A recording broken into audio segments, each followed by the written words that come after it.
नमस्कार, evening news live में आपका बहुत बहुत स्वागत है। मैं हूं आपके साथ कीर्ति अरोड़ा। चलिए खबरों के सिलसिले को शुरू करते हैं। पहली खबर दिल्ली से। दिल्ली के मुख्यमंत्री अरविंद केजरीवाल ने रांची में झारखंड के मुख्यमंत्री हेमंत सोरेन से मुलाकात की है। इस दौरान पंजाब के मुख्यमंत्री भगवंत मान भी मौजूद रहे।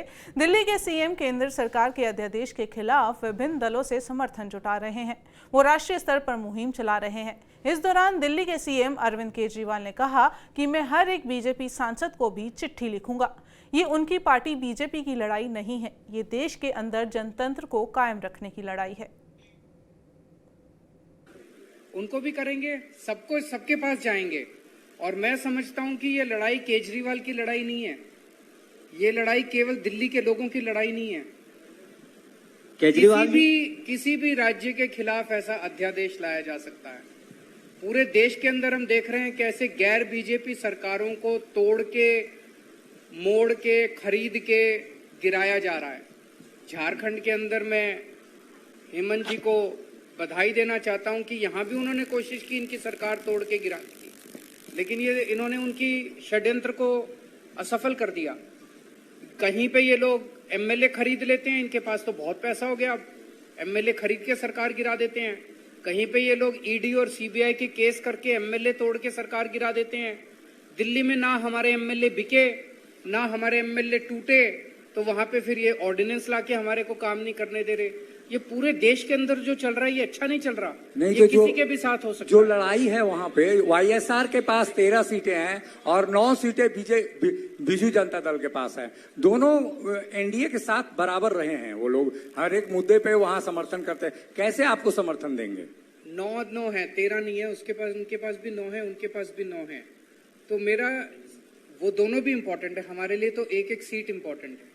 और मैं तो हर बीजेपी के सांसद को भी चिट्ठी लिखूंगा कि ये लड़ाई आपकी बीजेपी की पार्टी की नहीं लड़ाई है, ये लड़ाई देश की लड़ाई है, ये लड़ाई आजादी की लड़ाई है, हमारे देश के अंदर जनतंत्र को कायम रखने की लड़ाई है। और मेरा दिल कहता है ये बिल पास नहीं हो सकता संसद से।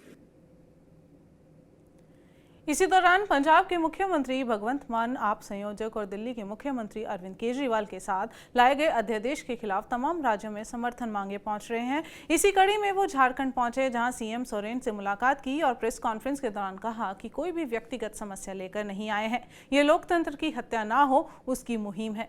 आगे उन्होंने कहा कि राज्यपालों पर हमला करते हुए कि गैर बीजेपी शासित सरकारों पर कुछ न कुछ थोपते रहते हैं। आगे ये भी उन्होंने कहा है कि गवर्नर की चुनी हुई सरकार को वो बड़ा कर रहे हैं। कोई पर्सनल या व्यक्तिगत समस्या लेके नहीं आए। ये लोकतंत्र की जो हत्या हो रही है देश में, उसको बचाने की मुहिम है। पिछले दिनों हमने देखा था हमारे अंतर्राष्ट्रीय पहलवान अपने जीते हुए पदकों को श्री गंगा जी में बहाने के लिए हरिद्वार गए थे। अगर समय पर आवाज ना उठाई गई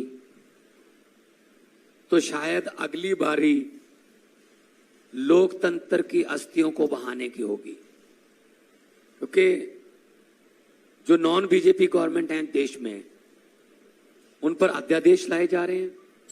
गवर्नर जो हैं वो उन पर कुछ ना कुछ थोपते रहते हैं आए दिन। कभी कहते हैं हम आपका बजट सेशन नहीं होने देंगे, कभी कहते हैं हम आपके द्वारा काउंसिल ऑफ मिनिस्टर द्वारा पास किया हुआ भाषण नहीं पढ़ेंगे, हम अपनी मर्जी से पढ़ेंगे। तो देश में इलेक्टेड और सिलेक्टेड, अब लड़ाई ये है। लोकतंत्र में इलेक्टेड बड़ा होता है जनता, लेकिन ये सिलेक्टेड को आगे लेके आ रहे हैं। खबरों का रुख अब जम्मू कश्मीर की ओर। जम्मू कश्मीर के राजौरी जिले में सुरक्षा बलों के साथ मुठभेड़ में एक आतंकवादी मारा गया है। एक रक्षा अधिकारी ने बताया है कि गुरुवार और शुक्रवार की दरमियानी रात को राजौरी के पास डसाल गुजरान के वन क्षेत्र में संदिग्ध गतिविधि देखने के बाद सेना और पुलिस ने एक संयुक्त घेराबंदी और तलाशी अभियान शुरू किया था। उन्होंने कहा कि आतंकवादियों द्वारा सुरक्षा बलों पर गोलीबारी करने के बाद तलाशी अभियान मुठभेड़ में बदल गया। सुरक्षा बलों ने जवाबी कार्रवाई की और रात भर फायरिंग जारी रही, जिसमें सेना बल ने एक आतंकी को मार गिराया। कल बीती रात भारतीय सेना को एक सूचना मिलती है कि डसल गली इलाके में आतंकियों की मूवमेंट है। इन सब के बीच भारतीय सेना की तरफ से बड़े पैमाने पे डसल गली में कॉर्डन एंड सर्च ऑपरेशन चलाया जाता है।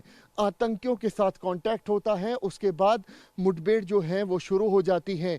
भारतीय सेना की तरफ से आज सुबह तक ये मुठभेड़ जो है वो चलती रही, जिसमें एक आतंकी को भारतीय सेना ने ढेर किया है। इस समय मैं मौजूद हूं रजौरी के डसल गली इलाके में, जहां पे भारतीय सेना की तरफ से इसी डसल गली इलाके में घने जंगलों में कॉर्डन एंड सर्च ऑपरेशन जो है वो चलाया जा रहा है, ताकि ये देखा जा रहा है कि अगर यहाँ पर कोई आतंकी छुपा है तो उसको न्यूट्रलाइज किया जा सके।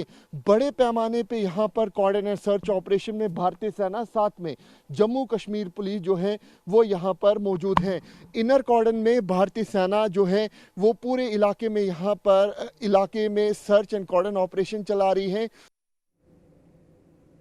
खबरों का रुख वापस पंजाब की ओर करते हुए बात करते हैं। केंद्र सरकार द्वारा पंजाब के सीएम भगवंत मान को दी गई सीआरपीएफ की जेट प्लस सिक्योरिटी कवर को पंजाब के सीएम द्वारा न लिए जाने का मामले पर पंजाब कांग्रेस के पूर्व अध्यक्ष नवजोत सिंह सिद्धू ने ट्वीट करके भगवंत मान पर बड़ा सियासी हमला बोला है।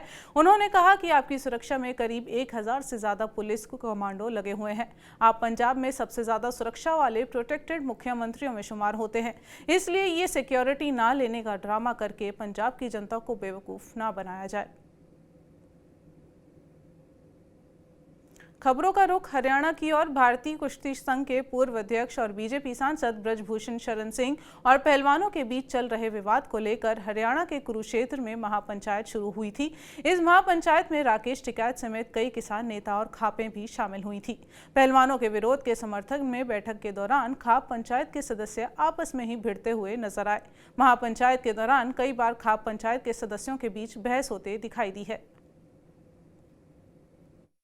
कुरुक्षेत्र में पहलवानों के मुद्दे पर हो रही है खाप महापंचायत, लेकिन इसमें अफरा तफरी का माहौल मचा है। आप देखिए तमाम जो वक्ता यहाँ पर हैं उनको राकेश टिकैत अभी चुप करवा रहे हैं, क्योंकि अफरा तफरी का माहौल मचा हुआ है। कई ऐसे वक्ता हैं जो कि अपनी बात रखना चाहते हैं और उनको बोलने का मौका नहीं मिल पा रहा। आप देखिए राकेश टिकैत को खुद खड़ा होना पड़ रहा है और राकेश टिकैत खड़े होकर शांत करवा रहे हैं भीड़ को। लगातार ये अफरा तफरी का माहौल यहाँ पर बना हुआ है। कई ऐसे वक्ता हैं जो अलग अलग खाप पंचायतों के प्रतिनिधि हैं, वो अपनी बात रखना चाह रहे हैं। माइक लेने को लेकर भी काफ़ी अफरा तफरी हुई, माइक को छीनने का प्रयास यहाँ पर हुआ, जिसके बाद राकेश टिकैत जो कि यहाँ पर इस खाप और सर्व जातीय महापंचायत में पहुँचे हैं, वो खड़े होकर कोशिश कर रहे हैं कि माहौल को शांत किया जा सके। आप देखिए राकेश टिकैत और अन्य जो खाप नेता हैं वो लगातार भीड़ को कंट्रोल करने का प्रयास कर रहे हैं।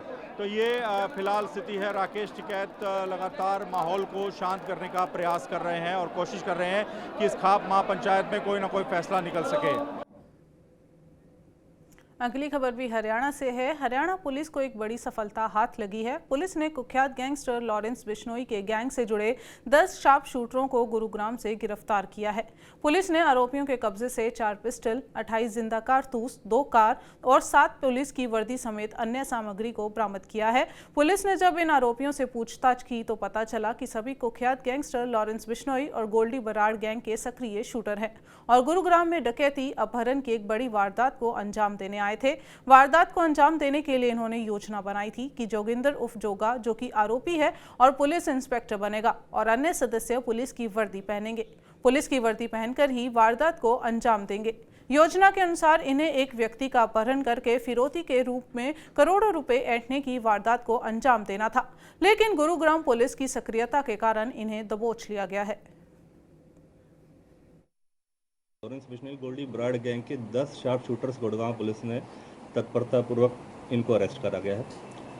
हमारी कमिश्नर पुलिस मैडम कला रामचंद्र मैडम और DCP sir Vijay Pratap sir के कुशल दिशा निर्देश द्वारा गुड़गांव पुलिस की क्राइम यूनिट सेक्टर 17 और सेक्टर 31 के इंचार्ज नरेंद्र चौहान और आनंद जी ने इनको समय रहते एक अच्छे तत्परता दिखाते हुए इनको 10 व्यक्तियों को अरेस्ट करा है, जो कि लॉरेंस बिश्नोई ग्रुप के कुख्यात अपराधी पृष्ठभूमि से हैं और शार्प शूटर से। कहाँ से गिरफ्तार किया गया सर? क्या कुछ इनसे बरामद किया गया? 7 व्यक्तियों को जो सस्पेक्ट्स हैं इनको अरेस्ट करा है भोंसी के महेंद्रवाड़ा एरिया से।